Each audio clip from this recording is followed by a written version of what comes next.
Hi, folks. Welcome to Crisco's Corner. Unfiltered commentary. And that's your truth, the real truth. Please like, share, and subscribe. And as always, thank you for your support.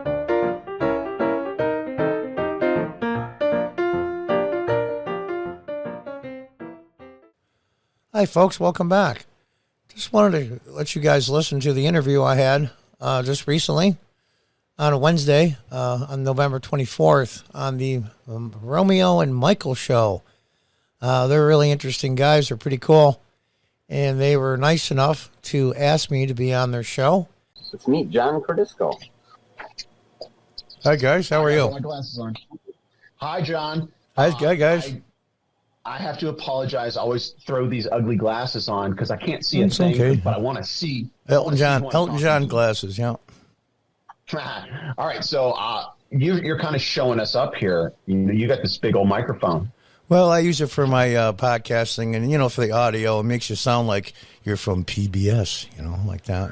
All right, before we get started, I have a request. I don't know if this is something you can do easily or quickly, but I want to see your face. And right now, the microphone is covering up the lower half of your face. Well, let me move it a little. Yeah. How's that? Oh, that'll work. That will work. I see the mustache now. All right, that's good. Well, it's not my face. It's what I say that's important. Well, absolutely. But, some people just need to see the source to be fully convinced. Oh, no, I got you. It's a personal connection. I got it. Yep. Yeah. So, welcome. Well, thanks for having me. I was pleasantly surprised when you guys got a hold of me.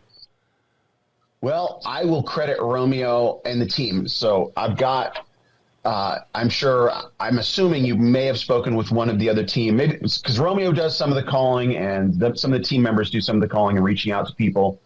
But we've got an amazing team. And I am now seeing the thing that producer Lisa was referring to. There's a little glitch. Yeah, but, it's like all of us, it gets the job done and we're not perfect. Well, I actually kind of like it. Because the flag is coming up on it, yeah. It's like, I don't know what it is, and it's not ideal, but it's, when you, one of the things I've done in Hollywood as an editor, you have to make sure the visuals you see are perfect and precise, but there's also stylized content. And so the things that I'm seeing on the screen right now with like the glitching, that's something that's impossible. Well, it's not impossible to create or generate artificially. It's not impossible, but it's very, very time consuming and difficult. Yeah. So let's just say you have these special effects on your camera. I'm in an underground bunker at an undisclosed location. Yeah. Right. They're top notch, digital effects. Yeah. We hired a producer and an editor to sit there and, hey, let's make it look like he's glitching. But you really are. But all right. That's okay. I can hear you loud and clear. Okay.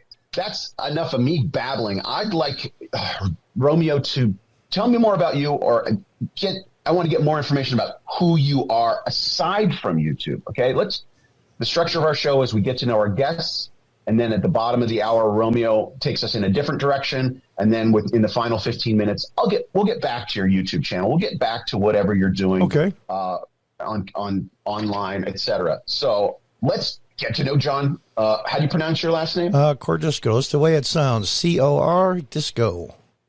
Got it. John Cordisco. Who are you? Well, Romeo. Oh, I'm sorry. Go ahead, Romeo. No, it's okay. I'm Go ahead. Yeah. Well, I live in upstate New York. In Binghamton. I just recently sold my business. I had a convenience store for over 20 years in kind of a low-income area, and I was on city council from 2000 to 2007. I was the council president in 2006, back when Democrats were normal, unlike today, and I actually saw this coming in 2005. I couldn't see the direction the Democrats were going to. In fact, when I was sworn in as council president, it was a 5-4 vote because 4 of the progressives on there didn't like me, and I was going to announce leaving the party, and I did, and I tried to stick with it. Make a long story short, I've got a couple of kids. They're both out of state, and like I said, I'm taking some time off after selling my business, And, I've always been involved in politics. I remember as a young boy, I'm a little older than you guys. In 1968, I used to stay up late and watch the Republican and national conventions. They used to be on until like 1, 2 o'clock in the morning. And I was fascinated by it all. And I really didn't get into politics on YouTube. I did a chess channel, believe it or not. I'm a chess organizer. I run tournaments in the back of my store when I had it. And I ran the Broome County Championship here, which they hadn't had in 30 years. And so I did chess videos, and I did pretty good at that. And then Trump came along, and everything changed for me. Now, my politics is still the same, but my politics is now on YouTube. And I really didn't know how badly that the powers that be, i.e. social media, would clamp down on, we'll say, not even free thinkers, just people that want a fair shake to get out a message and tell the truth. Now, it's not my truth. I hate that expression, but the real truth. Huh. And I never knew it was so difficult in a country that's supposed to be the freest country in the world to actually talk and say and give your opinion. I mean, it's funny. All I wanted was a fair shake. I didn't want YouTube to treat me better or worse than anybody else, just the same. It's like having 4 kids. You want to treat them all the same the best you can and not pick one over the other. But they're picking and choosing winner and losers. And that makes it incredibly difficult. But old, stubborn Italians like me, we don't give in too easily. So unless they pull me away from this, literally, I'm not going to give up. And I'm on other platforms. And I don't think I'm outrageous. It's funny that if you speak the truth, and just show the facts to people. I don't want people to think like I do. What I want to try to do is try to influence them to think for themselves. Big difference. And there's not a lot of that. And I'm going to keep plugging away. Even if I get 3 views on a video, I'll still do it. They're not getting rid of me that easily. Right. And that's, I love that point. There's several things that you said that I want to follow up on, but that particular point right there, it really, a lot of people watch the numbers. I mean, we've started a channel and people, every social media platform, it's, how many subscribers or how many likes or how many followers or how many of this, and they get, it's part of the algorithm that they've designed is to get people hooked on trying to get more. And that's only partially in your control. Just like anything in life, it's only partially in your control. And if it's not fully in your control, you should have the sense that none of it's in your control, if you understand what I'm saying. Sure. There are things that are going to happen. It's just up to you to respond. And it doesn't matter if I'm going to say this important thing, but only 3 people watch it. It's like one of those 3 people or those 3 people could go and change the world. Right. They're going out there and doing something that you'll never know about. Yeah, exactly. Your influence, right? So each one of us, even if we only talk to one other person, we are obeying, right? We're doing the right thing. It's like doubling a penny. It's like doubling a penny. Over time, it gets huge. Right. Yeah. Doubling it's exponential, or you just double something, do the math and see how quickly that penny every day, if you do it once a day, you double the amount. See how quickly it grows into an uncountable fortune. Would you say again, Romeo? Would you rather have $1 million or a penny doubled every day for 30 days? Yeah, the math works out so that the penny doubling every day for 30 days ends up being like 3 million. So these are not always. And I think that's happening. That's really happening in a different way. It's happening with the people, I think, in the United States. The problem is that the trap of conservative people is we don't get in people's faces. We don't get loud. We don't get angry. That's the trap. And so the squeaky hinge gets the oil. And it looks like the progressives and the leftists are the majority of the people. And the fact of the matter is they're less than 10%. They're infinitesimal, this tiny fraction. But I want to go back to a couple things you said. So upstate New York. Yes. Where specifically? Because I actually lived in upstate New York as well. Oh, where did you live? I lived 50 miles south of Rochester in a tiny town called Dansville. I kind of know where that is. I live in Binghamton. If you know where Syracuse is, of course, right in the center of upstate.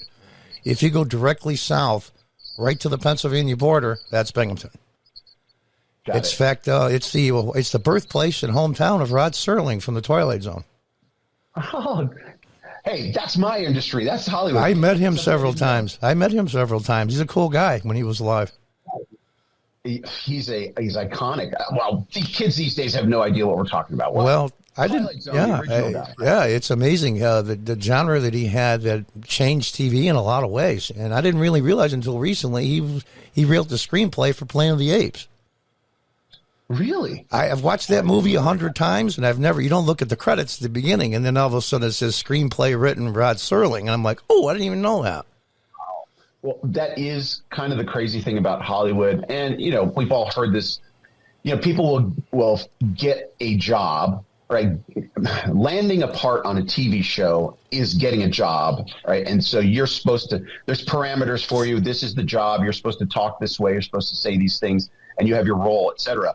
But every person out there is in Hollywood in particular is looking for the next gig as well, or working on multiple gigs simultaneously. Because Hollywood's not that you get this job and you're there for 50 years and you retire with your pension. That's not Hollywood. Yeah, it's insecurity. Right? Yeah, there's no security. The more diverse you are, the more likely you'll stay employed and stay in Hollywood. So it doesn't surprise me. Well, it surprises me and doesn't surprise me. Rod Serling, very talented guy. I bet he had a whole bunch of other stuff that would interest us. And so, but you're born and raised in Binghamton, New York. Yeah. Binghamton. Born and raised here. And my parents are just everyday middle-class parents. My dad worked for IBM for over 30 years. Went to high school here. In fact, the same high school as Rod Serling. That's why I used to see him. He'd come down to school.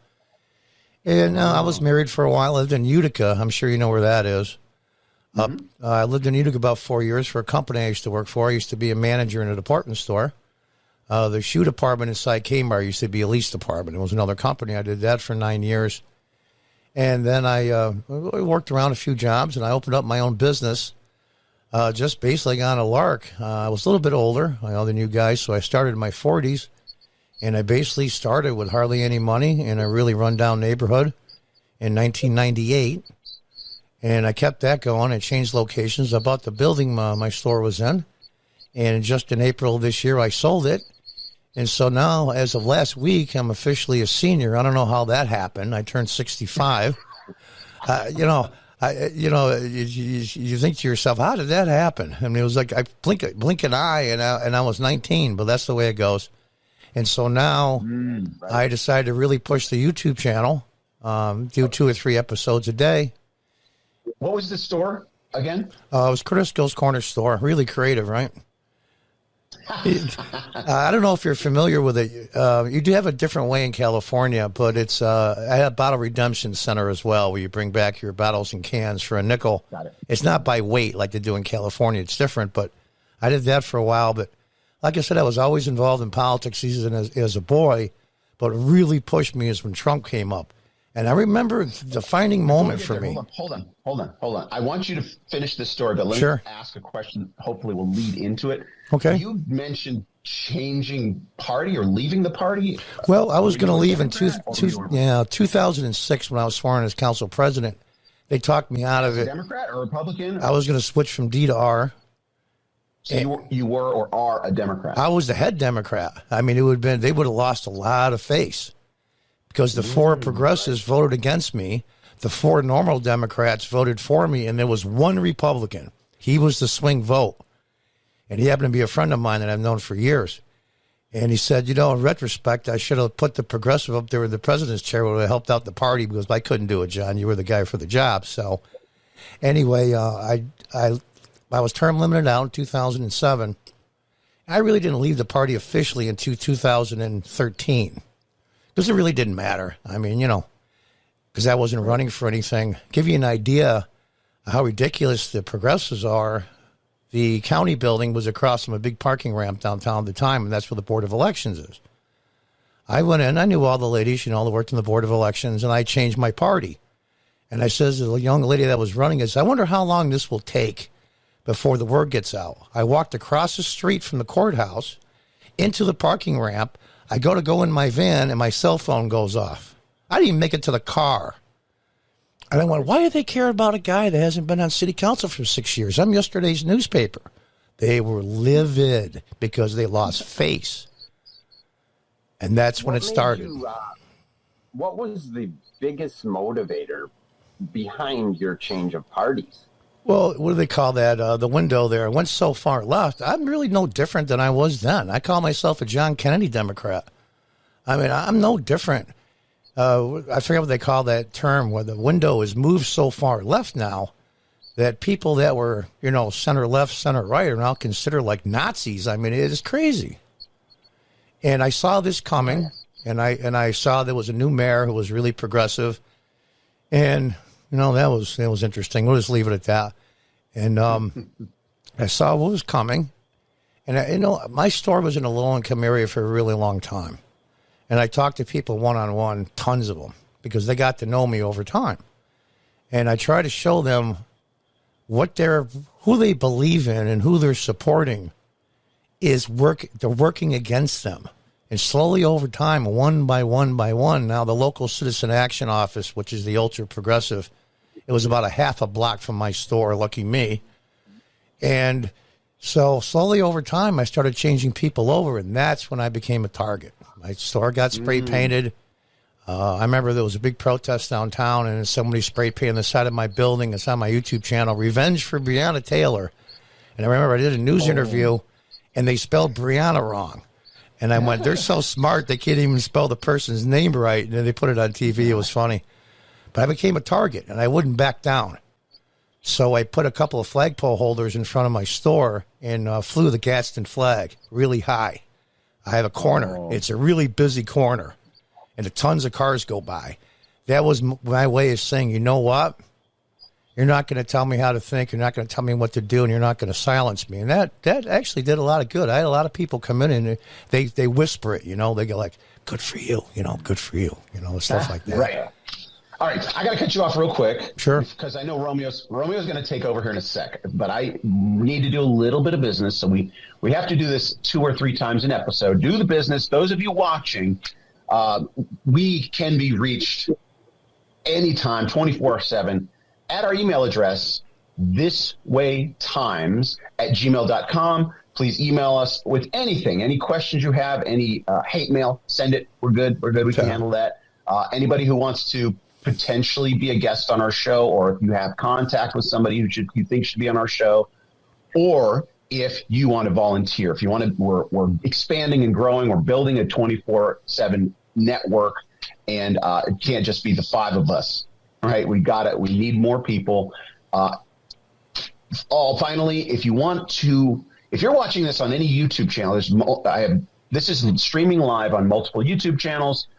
The one that you should subscribe to is the Romeo and Michael Show YouTube channel. Subscribe there. This video will be posted later. It won't be posted on those other channels. It'll be posted here if you want to rewatch it or send it to someone. And finally, I have another platform that's not YouTube in case for some reason we disappear from YouTube. Locals. This Way Pictures is the name of the production company that's doing this. This Way Pictures is our name on Locals.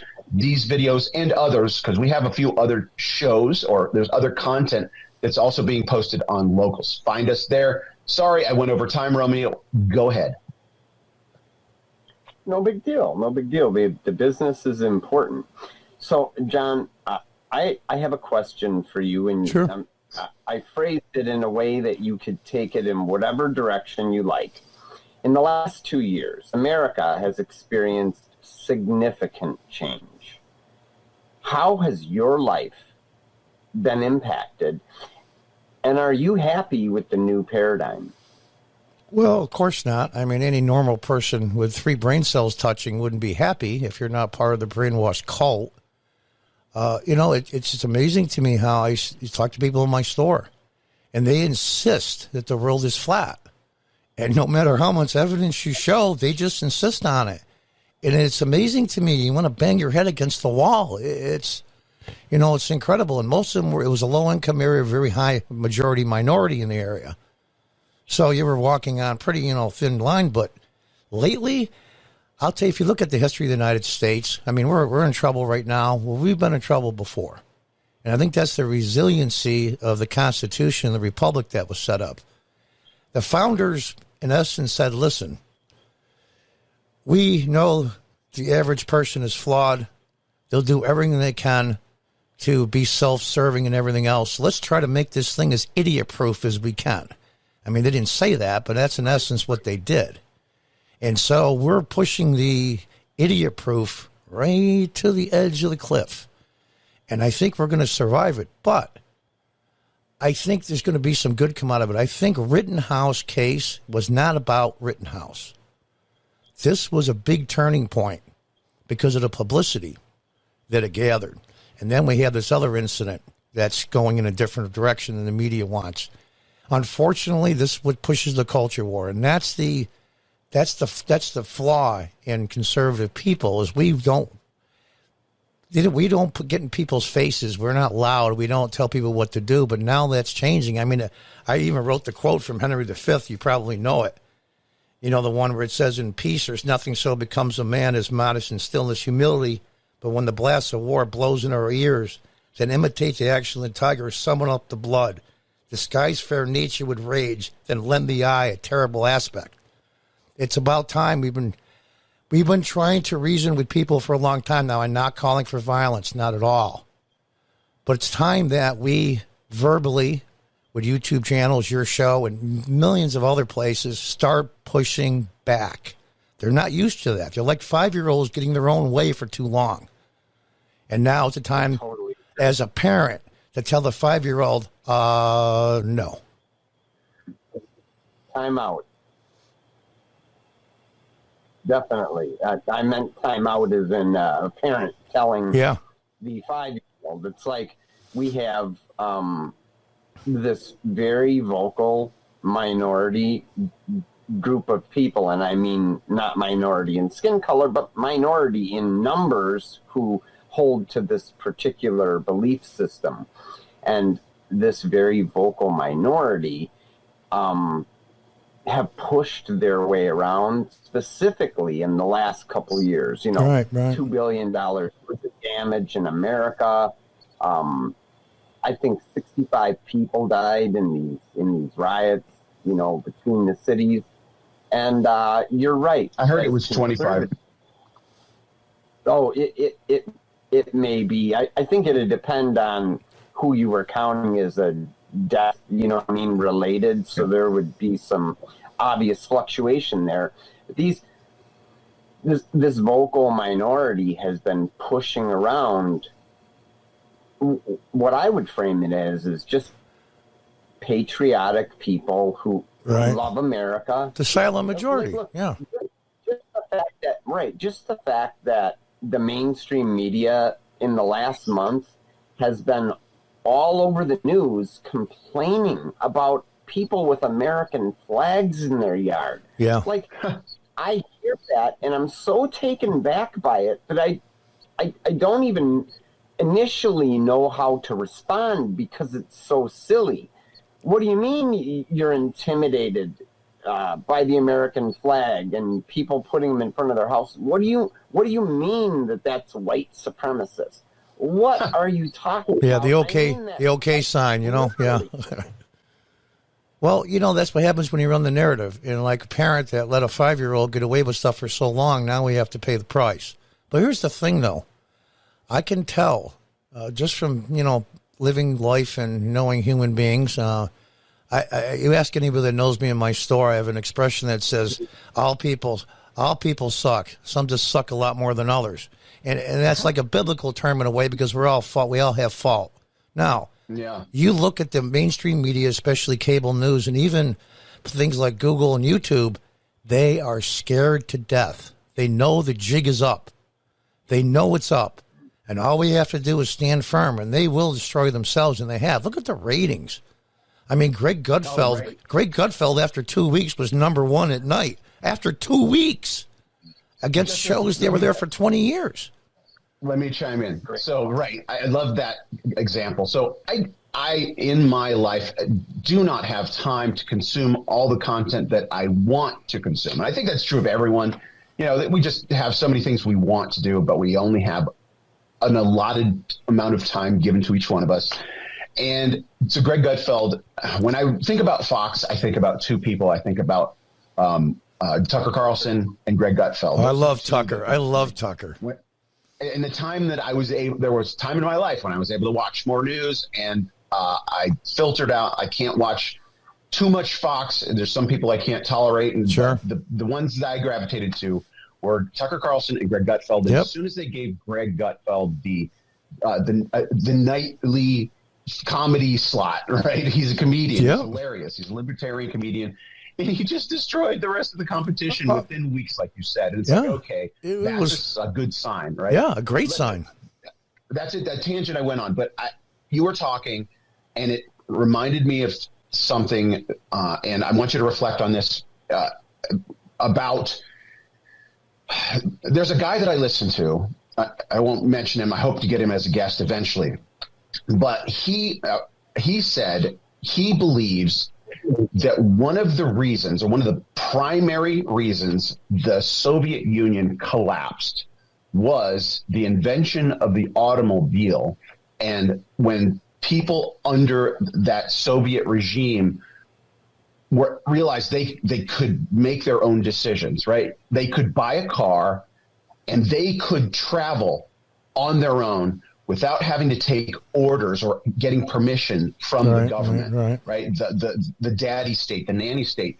It was a paradigm shift in global culture, in particular in that communist regime, where individual rights and liberties and freedoms that were born with, they were reminded of, and it led to the fall. And a similar thing is happening right now with YouTube and this type of platform, this new invention, where they're creating something good that can be used for evil, or they're creating an instrument that can be used for good or evil. Well, like anything else, yeah. The good tends to prevail when good people do it right.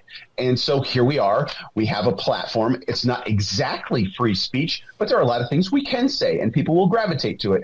And so it feels like it's working itself out because common sense, people are starting with more voices out there and easier access to information, which means easier access to truth. Ultimately, people are like realizing the American flag, what the heck's wrong with the American flag? God bless America. You can't erase that in a few short years. You can't erase that deeply entrenched core value. And that's what they're trying to do because they're flailing. They realize the jig is up, and it'll get crazier before it gets much better, but it's going to get much better. Like a wounded animal, a large wounded animal is going to start lashing out. And they see, well, put it this way, the ones that are smart, occult members, not so much. They're like the zombies. I mean, they just go around. But the smart ones that are in charge, they see the jig is up. And so they're going to try to cause as much damage as they possibly can to the end, because this is the part they don't get. They think that rights, freedoms, all come from government. The founders said specifically, our rights are inherent from God, and if you don't believe in God, from nature, natural law. They're there, and that's the part they can never get rid of. And if the Soviet Union, if the internet was around, the Soviet Union wouldn't have lasted half the time that it did. I mean, you can tell, if you can't leave the country that you're in, that's the place you want to get the heck out of. If they won't let you leave, then you know. And look at the way people are moving in the United States.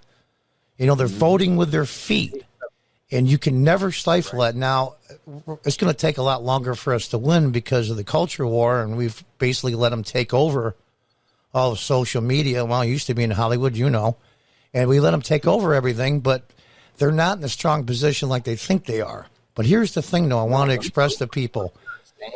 We can't sit out. Yeah, I'm sorry. You can't sit on our laurels. Yeah, the proof of what you're saying is two things. Number one, the collective views of the whole left narrative on television. No one's watching. Okay, we don't even have to get into that. It's just nobody's watching. And then, as their second tactic, they've employed mass censorship. Now, that, for any thinking person, that is just,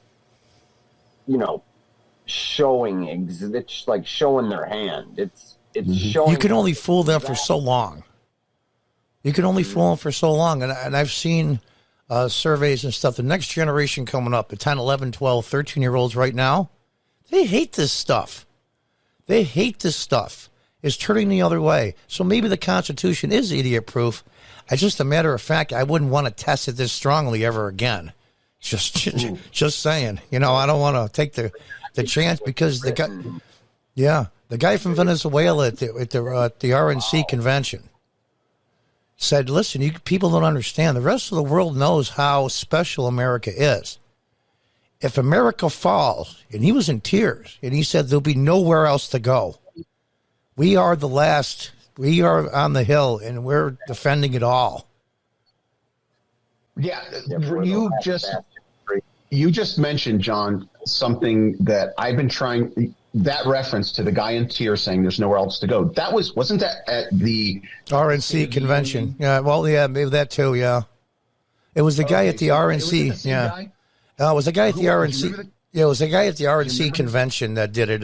When they had they had to do for COVID, they had to do the separate little talks. They couldn't do the big thing, but he's been on before, and so have several others from other parts of the world.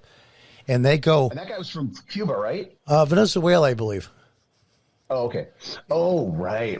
Yeah, and I don't think these people, I mean, you talk to anybody from outside the United States you're friends with, they all go the same thing. What are you people doing to America? You know, even if they never move here, just if they're in Venezuela, they're really in a really dark place in their country, they always know in the back of their mind, even if they never come here, there's always America. There's a place to go, even if they don't come here.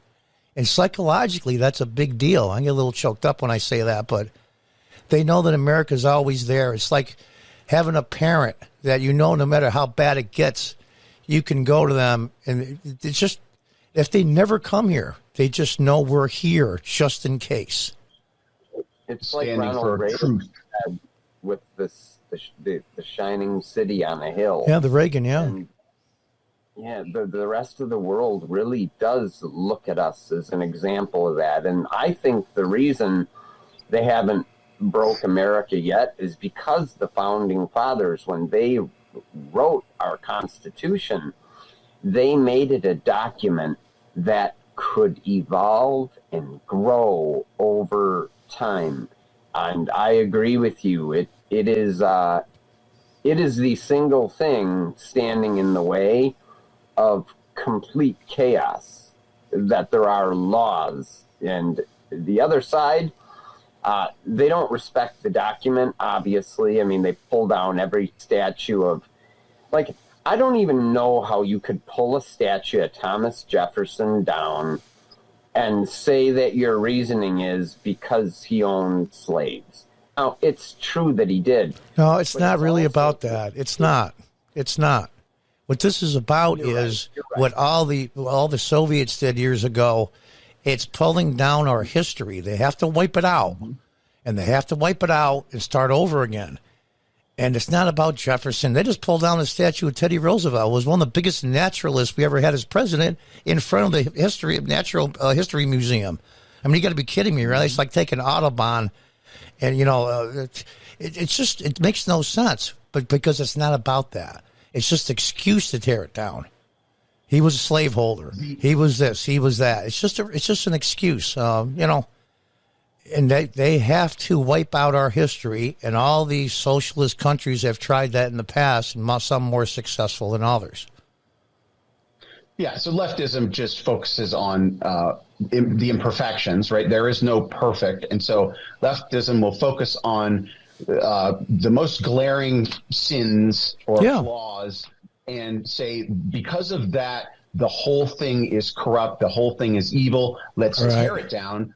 By erasing the amazing history. I think, let's forget the history. Let's tear it down and replace it. But there's no replacement. No, there isn't. But here's the thing, though.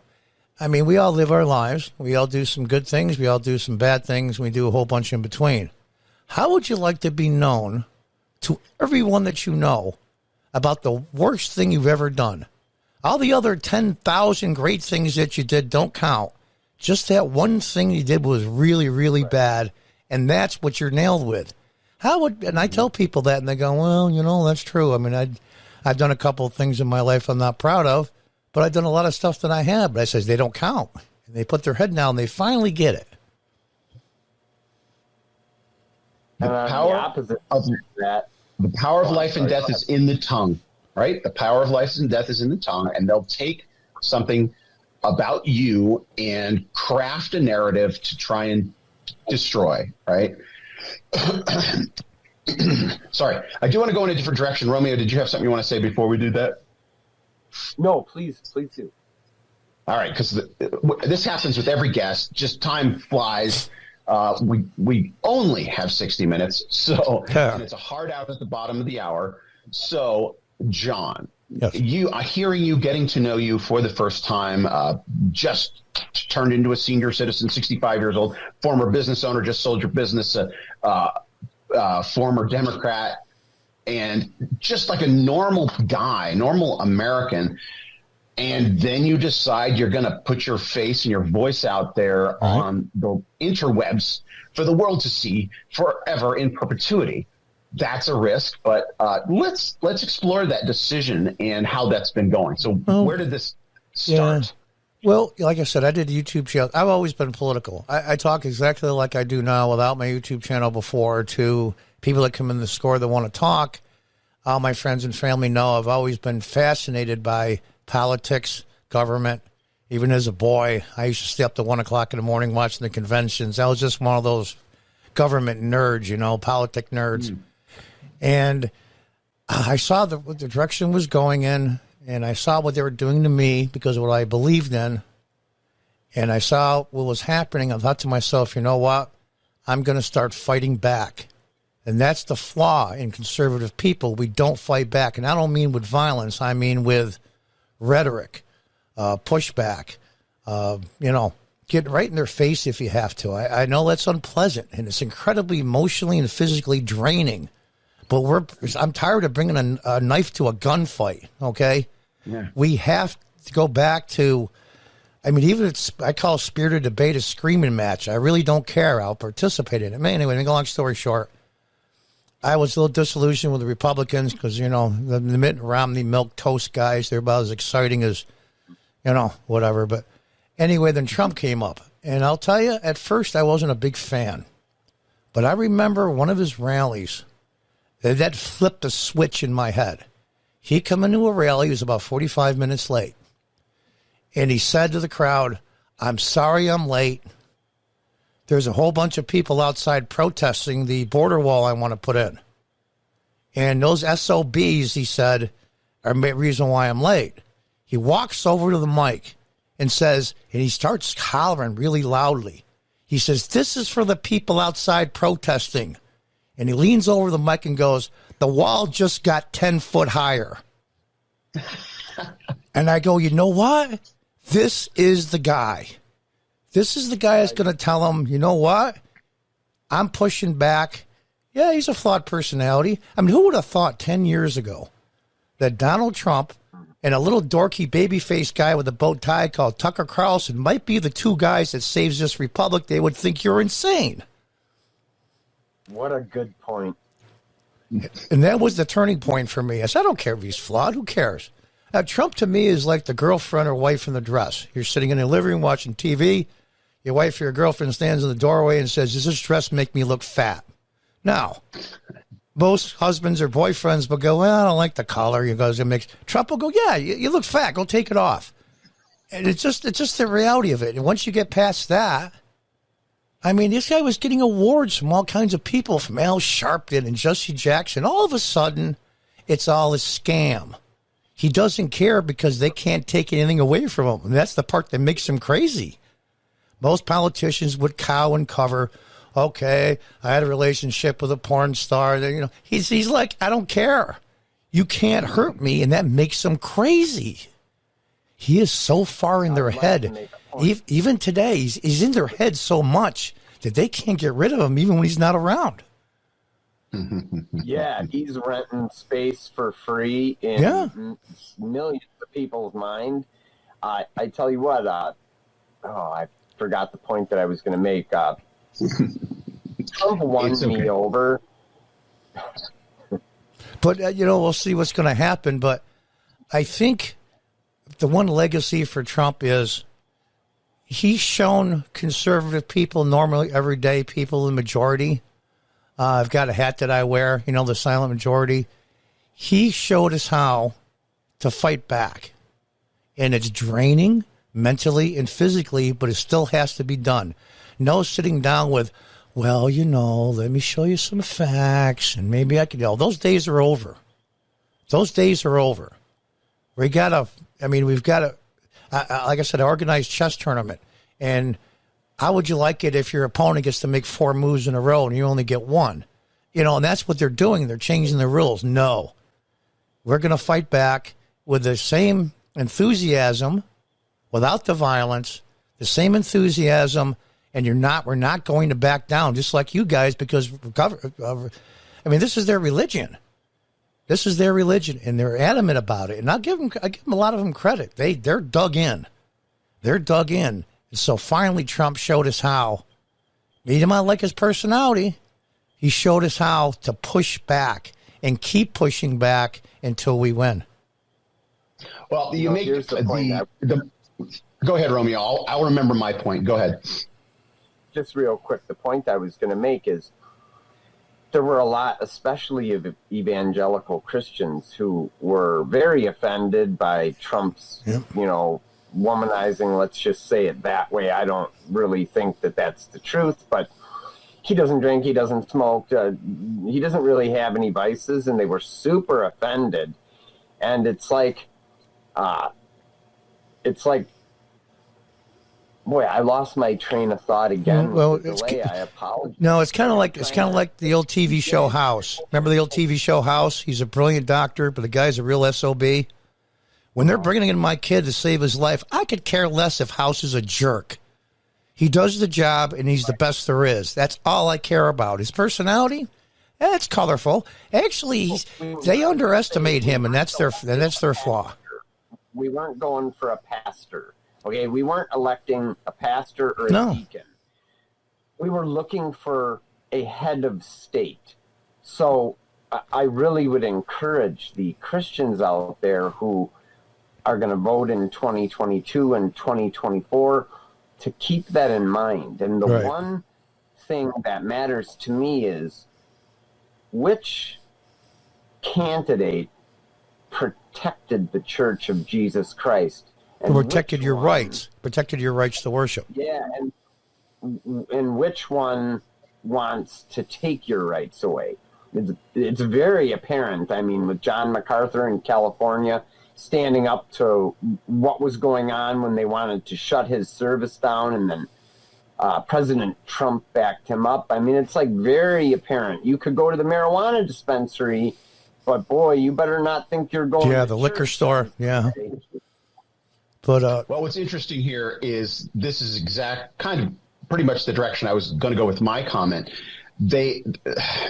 One side, and I hate to put it in such stark terms because there are always exceptions, right? There's exceptions to every rule. You can't say Democrats don't believe in God, because they do. There's plenty of Democrats that do. But as a rule, leftism is atheist, right? They're atheistic. Right. They believe that the state is the highest power, right? That humans are, there's no God governing humans. And so humans create governments, right? And so the government is a larger entity than the individual. And so therefore the government is the deity, right? And so if you oppose the authoritarian style of government, you are an apostate. Yep. You're evil. You're not just wrong. You're actually an enemy of humanity. Yep. And by saying anything against the authority of the state, your voice should be silenced because you're going to destroy everything, right? That's the narrative. Yes. Whereas on the other side,